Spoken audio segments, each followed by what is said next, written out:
Bismillahirrahmanirrahim. Assalamualaikum warahmatullahi wabarakatuh. Gimana kabarnya anak-anak? Alhamdulillah baik-baik saja ya. Hari Senin yang lalu kita sudah mempelajari tentang beriman kepada Nabi dan Rasul.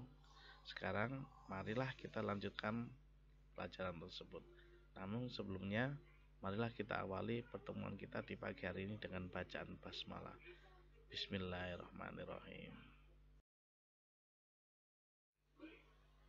Sebelumnya, marilah kita ingat-ingat kembali pelajaran yang sudah kita lalui kemarin.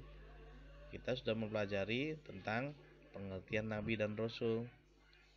Nabi adalah manusia pilihan Allah yang diberi wahyu untuk diamalkan sendiri agar menjadi contoh bagi manusia lainnya. Sedangkan Rasul adalah manusia pilihan Allah yang diberi wahyu juga. Namun, wahyu ini selain untuk diamalkan sendiri, juga harus diajarkan kepada umatnya. Itulah perbedaan utama antara pengertian Nabi dan Rasul. Kemudian kita juga sudah mempelajari jumlah Nabi dan Rasul yang wajib diketahui. Meskipun jumlah Nabi itu adalah ratusan ribu, namun yang wajib diketahui orang beriman adalah 25 saja. Masih ingat siapa nama-nama Nabi tersebut? Marilah kita lihat berikut ini.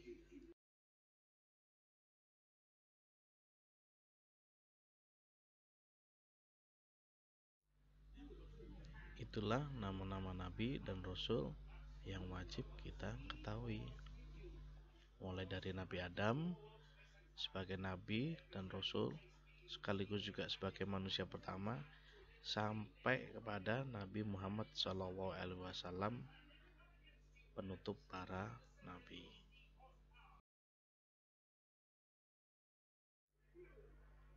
Para Rasul tersebut memiliki sifat-sifat istimewa yang menjadi kelebihan mereka dari manusia lainnya, sekaligus sebagai bukti bahwa mereka adalah benar-benar utusan Allah Subhanahu wa taala. Sifat ini disebut dengan sifat wajib. Artinya, sifat yang harus dimiliki oleh para rasul. Sifat mustahil adalah sifat-sifat yang tidak mungkin dimiliki para rasul. Sifat ini adalah kebalikan dari sifat-sifat wajib tadi. Berikutnya adalah sifat jaiz. Sifat jaiz adalah perilaku, sifat, dan kegiatan yang dilakukan para rasul sebagai manusia biasa. Namun, perilaku, sifat, dan kegiatan ini tidak mengurangi sama sekali derajat kerasulan mereka di mata manusia lainnya.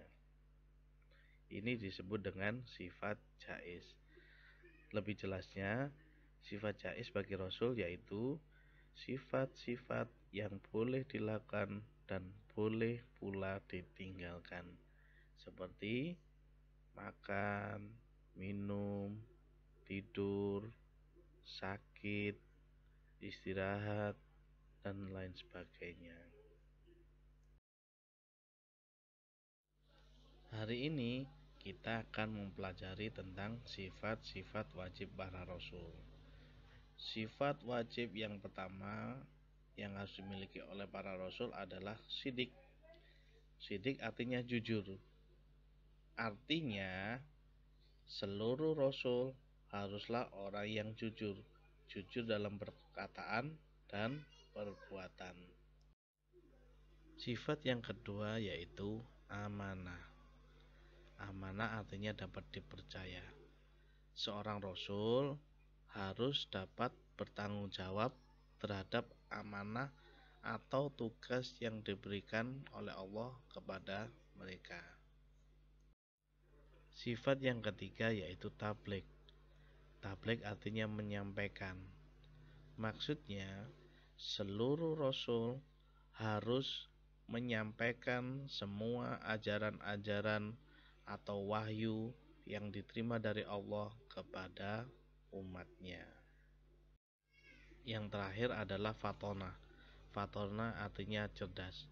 Seorang rasul haruslah orang yang cerdas, sebab beliau pada saat berdakwah membutuhkan kecerdasan untuk memikirkan cara atau strategi apa yang dipakai agar dakwahnya itu dapat diterima oleh para umatnya.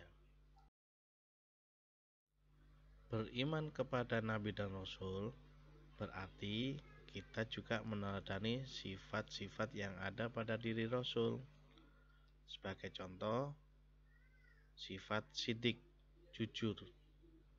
Dalam kehidupan sehari-hari, kita dapat menirunya, kita dapat meneladaninya dengan cara misalnya pada saat kita mendapatkan tugas melaporkan daily routines, kita di situ dapat melaporkan secara jujur apakah kita melaksanakan tugas yang sudah diberikan.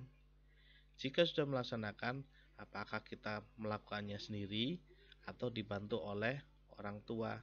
Itu berarti kita sudah meneladani sifat sidik Rasul. Sifat yang kedua yaitu amanah atau dapat dipercaya. Kita dapat meneladani sifat ini dengan cara dalam kehidupan sehari-hari, misalnya menyelesaikan tugas yang telah diberikan oleh Bapak Ibu guru. Saat kita sudah menyelesaikan tugas tersebut, berarti kita sudah melaksanakan amanah dari Bapak Ibu guru. Sifat yang ketiga yaitu tabligh atau menyampaikan. Kita dapat meneladani sifat ini dengan cara misalnya ketika kita mendapatkan pesan dari Bapak Ibu guru, kita sampaikan kepada Bapak Ibu kita di rumah. Atau juga misalnya ketika kita mendapatkan edaran dari sekolah, kita sampaikan juga kepada kedua orang tua.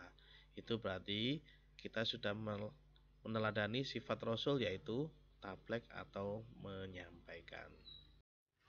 Sifat yang terakhir yaitu fatonah atau cerdas. Kita dapat meneladani sifat ini dengan cara dalam aktivitas sehari-hari kita selalu menyempatkan atau meluangkan waktu untuk belajar, membaca buku, mengerjakan pekerjaan rumah, dan lain sebagainya. Berarti dengan begitu kita sudah meneladani sifat wajib Rasul, fatonah atau cerdas.